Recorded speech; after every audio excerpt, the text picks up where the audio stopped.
بسم الله الرحمن الرحيم قل أوحي إلي أنه استمع نفر من الجن فقالوا إنا سمعنا قرآنا عجبا يهدي إلى الرشد فآمنا به ولن نشرك بربنا أحدا.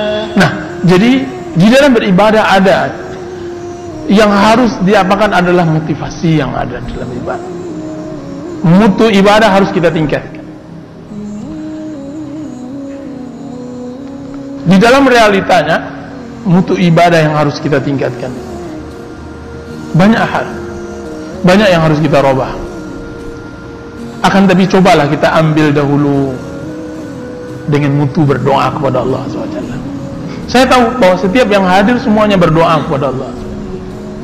Akan tetapi pernahkah kita meningkatkan mutu berdoa kita kepada Allah SWT? Sebagian kita berdoa tapi kita tidak pernah melihat bekas ijabah dari Allah SWT. Berdoa tapi tidak pernah, dan dia pun merasakan itu sudah menjadi hal yang lumrah, sudahlah. Akan tetapi tahukah kita bahwa doa seorang yang saleh itu sangat luar biasa, bisa merubah alam dan dunia.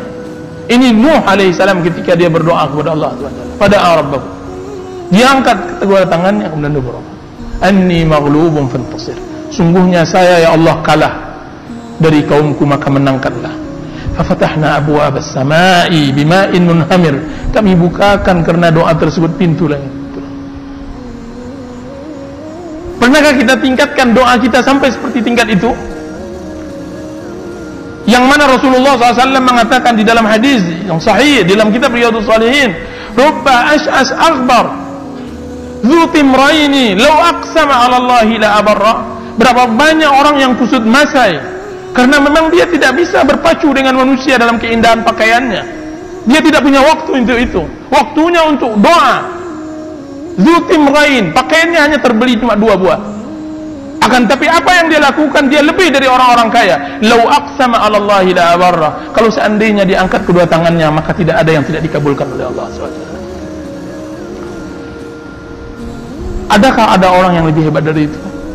Tidak ada. Tapi pernahkah kita tingkatkan? Kita butuh orang seperti Sa'ad bin Abi Waqqas yang mujabud da'wah, sehingga musibah yang banyak kejadian pada umat ini akan hilang, akan jatuh, akan hilang semuanya ketika dia datang. Kita berbondong-bondong datang kepadanya, kemudian kita katakan, wahai fulan, doakan kami tahu engkau adalah orang saleh, sebagaimana yang dilakukan oleh para salaf. Datang mereka kepada Rasulullah SAW setelah meninggal Rasulullah SAW. Datang mereka kepada Abbas bin Abdul Muttalib. Datang kepada orang-orang yang memang masyhur, mujabud da'wah. Di setiap zaman ada, di zaman kita tidak ada musibah. Kapan kita meningkatkan mutu doa kita kepada Allah SWT? Seorang muslim berdoa kepada Allah SWT sangat naif kalau seandainya dia tidak pernah meneteskan air matanya dalam doa. Sangat naif. Berarti belum dia melangkah di dalam ibadah. Saya katakan, orang yang belum pernah menangis di dalam doanya, berarti benar bahwa dia belum melangkah, belum tahu dia cara beribadah kepada Allah Azza wa Jalla, belum tahu bagaimana dia bisa mengambil hati Allah Azza wa Jalla, bagaimana dia bercinta, bagaimana dia lari dari sesuatu yang dibenci oleh Allah Azza wa Jalla. Belum tahu. Saya pastikan dia belum tahu. Dia harus banyak belajar kepada Allah Azza wa Jalla, bermuamalah dengan Allah, mengetahui bagaimana tempat-tempat Allah cintai dan tempat-tempat Allah benci adalah hal yang mutlak bagi seorang muslim, sehingga doanya benar-benar menggelegar di arsy, terdengar di langit yang ketujuh, walaupun tidak terdengar di langit di dunia ini. Celaka dunia. Apa yang harus dilakukan di dunia? Tidak. Uwais al-Qarni, hadis yang sebentar lagi mungkin akan kita bahas setelah Ramadan. Uwais al-Qarni, apa dia dengan dunia? Tidak ada ya. Ketika seluruh sahabat disibukkan untuk mencarinya, dia sudah diberikan pensucian oleh Rasulullah SAW sebelum dia lahir. Belum lagi dia balik, telah akan datang kepada kalian orang dari suku Qarn dari Yaman, dari suku Qaran bernama Uwais. Kalaulah nantinya kalian bertemu dengannya, mintalah doanya, minta doanya. Kenapa? Uwais adalah orang yang pandai beribadah kepada Allah Azza wa Jalla. Dia orang ibadah. Dia tidak sahabat Rasulullah, levelnya tidak Abu Bakar dan Umar. Akan tetapi Rasulullah SAW meminta Abu Bakar, Umar, Utsman untuk bertemu dengan Uwais minta ampun. Saya berharap ada di antara seorang muslim di antara kita ini, semua dai datang kepadanya meminta berikan ampun kepada Allah. Langkah titipkan doa saya kepada Allah agar Allah memasukkan saya surga, agar Allah Subhanahu wa taala mengampuni dosa saya. Datanglah Uwais, dan setelah letih Umar bin Khattab radhiyallahu anhu, Khalifah Rashid, setiap harinya, hari-hari haji beliau menjadi Amirul Mukminin, Amir, menjadi pemimpin haji. Dilihat orang-orang yang datang dari Yaman, setahun, 2 tahun dia cari tidak temukan. Di tahun setelah berapa tahun, maka dia baru mendapatkan sebersik berita, secercah berita tentang Uwais setelah berletih bertahun-tahun karena perintah Rasulullah SAW. Apa yang terjadi? Datanglah dia. Apa kata orang-orang Yaman? Akan datang memang orang Qaran, dari suku Qaran, kabilah Qaran. Mudah-mudahan engkau akan mendapatkan jawaban engkau, wahai Amirul Mukminin, kepada mereka. Tiba-tiba memang benar datang suku Qaran kepada Umar bin Khattab radhiyallahu anhu. Kalian dari Qaran? Benar, Amirul Mukminin. Siapa di antara kalian yang bernama Uwais? Apa kata pemimpin mereka? Rasanya dalam jumlah kami sebanyak ini tidak ada yang bernama Uwais. Tidak ada.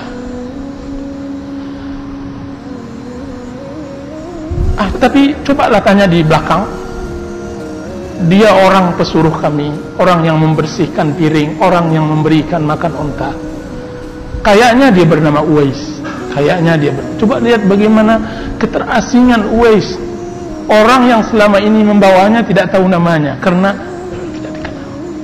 Datang kepadanya Umar, mulai terbersih berita al-akhfiya, orang-orang yang tersembunyi, terselip di bumi Allah Azza wa Jalla. Al-atqiya, orang yang bertakwa, yang lebih baik daripada setengah penduduk bumi mungkin, insyaallah. Dia datang kepada Uwais. Uwais, apa kata Uwais Al-Qarni? Tidak akan tetapi pengembala unta dan pesuruh orang. Coba lihat bagaimana ikhlasnya Uwais, pengembala unta dan pesuruh orang. Tidak, engkau bernama Uwais? Iya, ibu saya memberikan saya Uwais. Bukalah baju engkau, bukalah. Kenapa wahai Amirul Mukminin? Bukalah, saya ingin melihat. Dibukalah oleh Uwais. Perutnya dilihat, kiranya ada sebesar dirham bekas penyakit sopak yang menimpanya. Dia berdoa kepada Allah, akhirnya Allah sembuhkan penyakit tersebut kecuali sebesar dirham yang tersisa di perutnya. Dipeluknya oleh Amirul Mukminin, orang yang saleh tersebut, orang yang lebih baik dari semua orang yang menginjak di atas bumi tersebut, kecuali dari kalangan sahabat Rasulullah SAW. Dipeluknya, kemudian dia mengatakan seperti anak kecil memohon kepada ibunya, doakan saya wahai Uwais, doakan saya wahai Uwais, mintakan ampun saya kepada Allah SWT. Itu Umar. Siapa Umar? Yang pahalanya dan amalnya, jasanya memenuhi dunia dengan segala isinya. Jasanya memenuhi dunia dengan segala isinya. Dia minta istighfar kepada Allah Azza wa Jalla. Apa kata Uwais? Ingin menyembunyikannya juga. Kalau seandainya dia bisa menyembunyikan dirinya sampai kepada bumi yang ketujuh, maka dia akan lakukan. Dia mengatakan, ya Amirul Mukminin, wahai Umar, engkau Umar bin Khattab, engkau Faruq, engkau yang digelari oleh Rasulullah SAW Faruq. Saya apa? Dan saya pula yang akan mendoakan engkau? Tidak, saya tidak akan mendoakan engkau.